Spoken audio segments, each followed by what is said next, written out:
پہاڑوں میں ظاہر ایک گونج پیدا ہوتی ہے، اور بانسری والے یہاں بھی ایک زمانے میں لاہور قلعہ میں ایک خاص تھا کمرہ، اس میں گونج بہت ہوتی، تو جو بانسری سیکھنے والے ہوتے تھے وہاں آگے بانسری بجاتے، بالکل آپ کو وہ آٹومیٹکلی گونج ملتی تھی. ہاں، کیونکہ وہ اس پہاڑوں میں ہم رات کو بجاتے تھے، چھپ چھپ کے پہاڑ، وہ ایک جگہ ایسے کونے ایسے تھے کہ وہاں پہ ہم جا کے کونوں میں جا کے ہم نہیں، اس قسم کی بانسری کی موسیقی رات کو پہاڑوں میں سے بلند ہو رہی ہو تو I'm sure کہ کسی نہ کسی نازک دل پہ اثر ہو جاتا ہوگا. بالکل، کافی لوگ ایسے تھے اپریشیٹ. میں لوگوں کی بات نہیں کر رہا، خواتین بھی اس میں شامل ہیں. ظاہر بات ہے، وہ آپ کو پتہ یہ بانسری کا ایک تو اتنا وہ نہیں تھا، لیکن ہمیں بچپن کی بات ہے تو ہم بجاتے تھے، پھر ہم چھپ کے، زیادہ ہم چھپ کے رہتے. اچھا، اس کی کیا وجہ ہے؟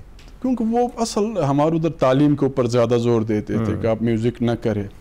میرے ٹائم پہ میوزک بہت کم تھا، بہت کم لوگ کرتے تھے.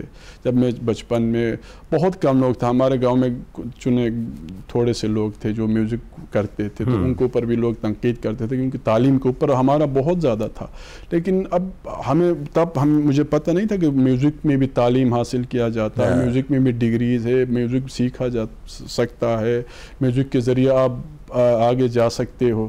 لیکن آہستہ آہستہ پھر مجھے سمجھ میں آنے لگا، پھر آہستہ آہستہ پھر ظاہر بات ہے پہنچ گیا. اچھا، آغاز آپ نے بانسری سے کیا؟ بالکل. اچھا، میرے پاس آپ ہی کی دی ہوئی ایک عجیب و غریب پرانی بانسری ہے، اور اس کی لکڑی بھی پرانی ہے، اینڈ آئی کین سی کہ یہ کوئی میرا خیال 100-150 سال پرانی ہوگی. جی ضرور. یہ دیکھیں، یہ کہاں سے آئی؟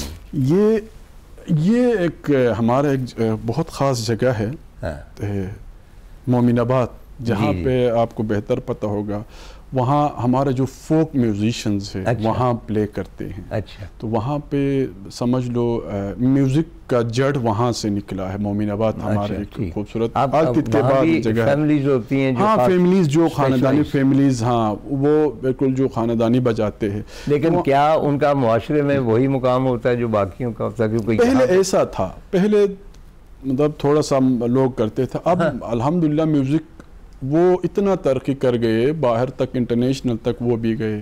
اب ان کے بغیر، ان کی وجہ سے ہمارا جو میوزک ہے نا ادھورا بالکل نہیں ہوا، کیونکہ ان کو ہم نے فالو کیا. اب پہلے برا سمجھتے تھے، اب ان کو بہت رسپیکٹ کرتے ہیں، وہ ہمیں رسپیکٹ کرتے. تو وہاں پہ ایک بزرگ ہے استاد دادو خان کے نام سے، انہوں نے یہ مجھے گفٹ دیا تھا. یہ ہنزا کا جو اپریکوٹ ووڈ سے بنا، خوبانی کے ووڈ سے، اور اس کو ہم آئل دیتے ہیں، خوبانی کا آئل بھی پلاتے ہیں 2-3 مہینے میں. جب ہم خوبانی کا آئل نہیں دیتے اس کو، وہ پھر خراب ہونے لگتا ہے.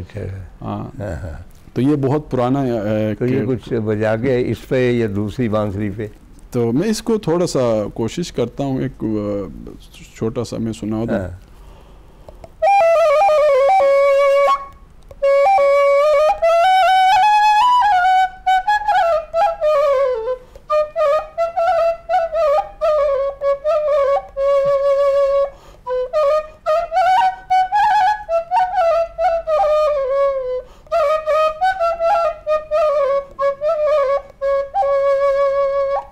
اسی طرح یہ فوک سٹائل. یہ کون سی دھن تھی؟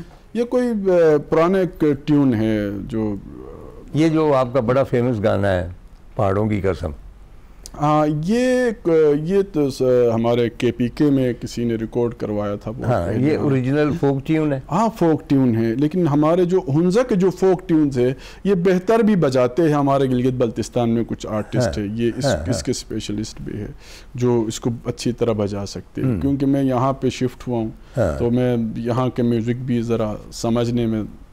اچھا، آج کل آپ کہیں پڑھا رہے ہیں موسیقی؟ ہاں، میں کافی انسٹیٹیوٹس ہے یہاں پہ نا. اے لیولز کو میں اب ظاہر بات ہے ایسے اے لیولز او لیولز کرنے والے بچے گٹار اور ڈرمز کی طرف جاتے ہیں. میں کوشش میں نے یہ کی ہے کہ ہمارا جو فوک میوزک ہے، چاہے وہ پنجابی فوک ہو، چاہے بلوچی فوک ہو، چاہے KPK کا، چاہے گلگت بلتستان کا، وہ ہمارے جو بچے ہیں تو ان کو میں نے سکھانا شروع کیا.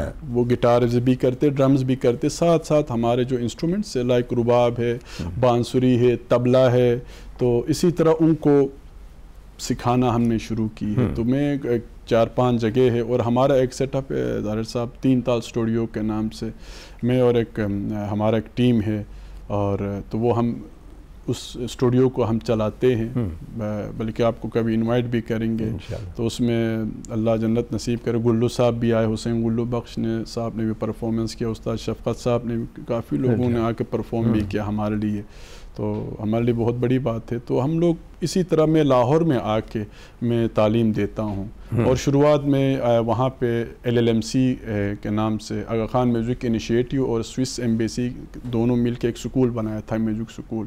تو وہاں پہ بھی میں نے شروع کیا تھا سکھانا. یہ کہاں پہ شروع ہوا؟ یہ التت میں. یہ اب بھی قائم ہے؟ اب بھی ہے جی. اب بھی جو اسٹوڈنٹس سے وہاں پہ سیکھتے ہیں, جو اسٹوڈنٹس تھے ان کو پھر آگے سکھاتے ہیں. ایک بالکل الگ میوزک سکول ہے, تو اسی طرح سکھاتے ہیں. اچھا, اس دوسری جو بانسری ہے اس پہ آپ کہتے ہیں کہ ملکہ ترنم نور جہاں کی آپ بہت شہزائی. بالکل. تو ان کی کوئی دھن؟ بالکل, میں ہیرانجا ہے. تو میں یہ بانسری بھی میں استاد احسن پپو صاحب سے سیکھا. اچھا. تو یہاں پہ نا میں سیکھ رہا ہوں. استاد احسن پپو صاحب ہے میرے استاد ہے, ان سے سیکھ رہا ہوں. طالب علم ہوں, کوئی استاد تو نہیں ہوں, لیکن کوشش یہ کرتا ہوں کہ بانسری کو آگے اور سیکھوں. یہ ختم نہیں ہوتا.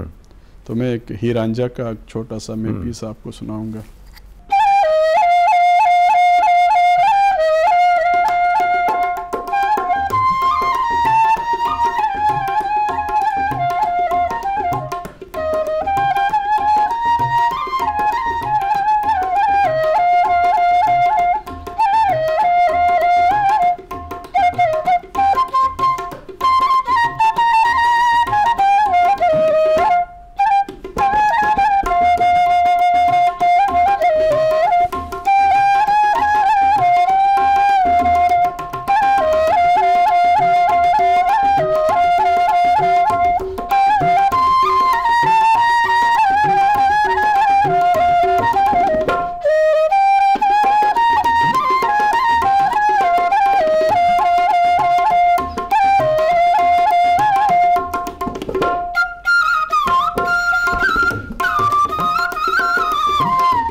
جی واہ, سبحان اللہ.